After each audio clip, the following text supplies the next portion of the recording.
We actually have a 13-year-old girl tearfully tells school board that she watched classmates brutalize female students. So, this is a report from the Daily Wire. A 13-year-old girl spoke at a school board meeting and tearfully described watching a student use a Stanley Cup to brutally beat up a female student. The teen girl, who attends Pembroke Middle School, North Philadelphia, accused students of the school officials of failing to step in despite being warned hours ahead of time that the attack was coming.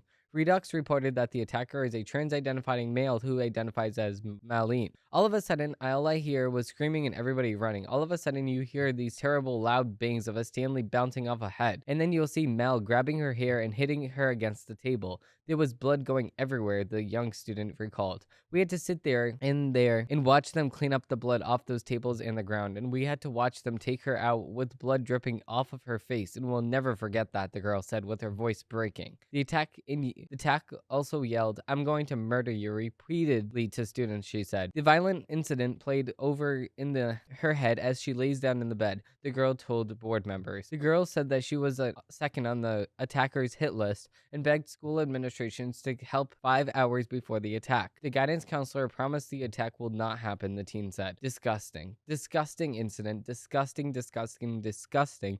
This school should be ashamed of themselves because of this event. This is the video here. Told her since I was second on the hit list, knowing that there was something going to happen, because there was a girl she was targeting every day at lunch, and they would go to the counselor and tell them every day that this is going to happen. And Wednesday I went with 2 others, and each of us filled out a whole paper full of what's going to happen and why it's going to happen. And then I went to chorus and I was told, watch your back. He is going to come for you and this other girl at lunch. And when I was at lunch, I was terrified, and I told Miss Fattori that that was happening, and she said, don't worry about it, it's not going to happen. But, early that morning, I was told I was not going to see Mel for the rest of that week. But I was in lunch, and all of a sudden I just hear all this screaming and everybody running. And I see Mel running in after somebody, and everyone's screaming and running. But the girl who got attacked didn't see it because she was faced backwards. And all of a sudden you just hear these terrible, loud bangs of the Stanley bouncing off her head. And then you see Mel grabbing her hair and hitting her against the table and just repeatedly hitting her with the Stanley. There was blood going everywhere. This is a middle school. This is a middle school in America. You would think that this is a third world country. We cannot get this stuff together. This is disappointing. This is disgusting on the school part. The school should be ashamed of themselves if they knew that 5 hours prior to this event, this was going to take place. Disgusting. Right behind it. And all you see is blood everywhere.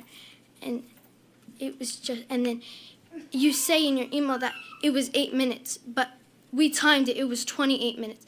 And we had to sit in there and watch them clean up her blood off those tables and ground. And we had to watch them take her out with blood dripping down her face. And I will never forget that. And laying in bed last night, I just kept repeating it in my head, and we shouldn't have had to sit there and just watch that, watch them clean up her blood with the mop. Watch her repeatedly yelling that I'm going to murder you and just hitting her with the Stanley. And I don't get how, you couldn't have stopped it. It was 5 hours from when I told you it was going to happen and when it happened. It was 5 whole hours. I don't get how you couldn't have stopped that. And how Ms. Fattori said, don't worry, it's not going to happen. We have her under control. But clearly you didn't. No, that's 100% right. That is 100% right. Because of the fact that the school knew 5 hours prior to the event happening that this was going to happen. They refused to do anything, or whatever they did do wasn't obviously enough. If I was going to be honest, obviously, this guy that hit these other girls, or was targeting these other girls with the Stanley Cup, a metal flask, is going to get jail time. If it was up to me, this girl, or this pretending to be girl, this man would get jail time, serious jail time, the rest of your life. That's assault and battery with a deadly weapon. That's targeting people. That's planning out the event. That's 4 different crimes right there. That's disgusting.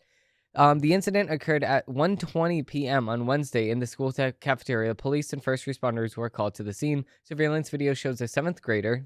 This is a middle school, walking to lunch along a lunch table when the student accused of attacking her runs up and begins hitting her in the head with a Stanley Cup, according to Upper Garfield police. The female student who attacked needed staples in her head and is on a concussion parole, police said.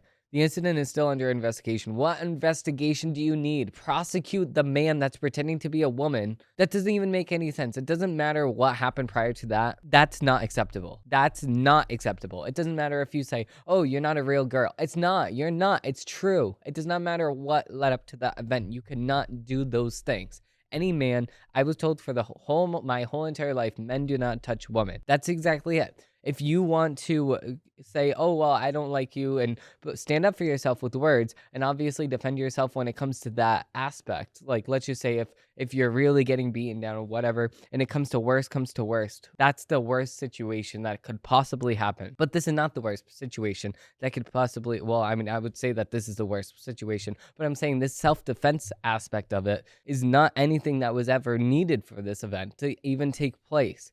The man pretending to be a woman, which we do not have his name because he would be attacked no matter what. This is a seventh grader that now has to deal with not just one seventh grader, many seventh graders at lunch have to now deal with the repercussions of having PTSD over an event. One of their schoolmates having their head bust open all over the school cafeteria where they eat lunch. No other word to describe this. There's an insane amount of evil that's happening in our school systems. And our school refuses to do anything about it.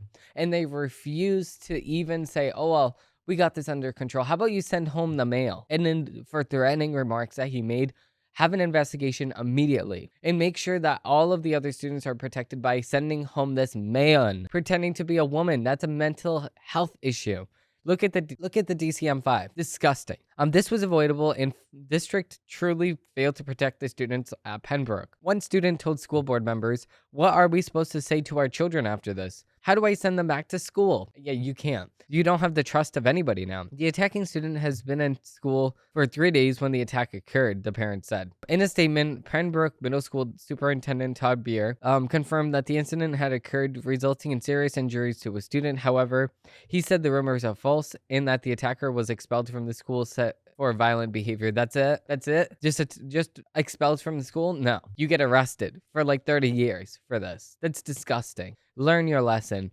Beyer said that the school was working with law enforcement and families of the students involved. The school is working with the district-wide traumatic event response team to support the students who witnessed the attack. Yeah, the whole school. I mean, a lot of people are saying in the comments, yeah, man, these students would be better playing video games than actually being in school, because what are you learning at the end of the day? What are you learning? What? It would be better to witness this in a video game. At least you know it's fake. That's a sad, pathetic thing. With that being said, we do have a couple more articles to get to.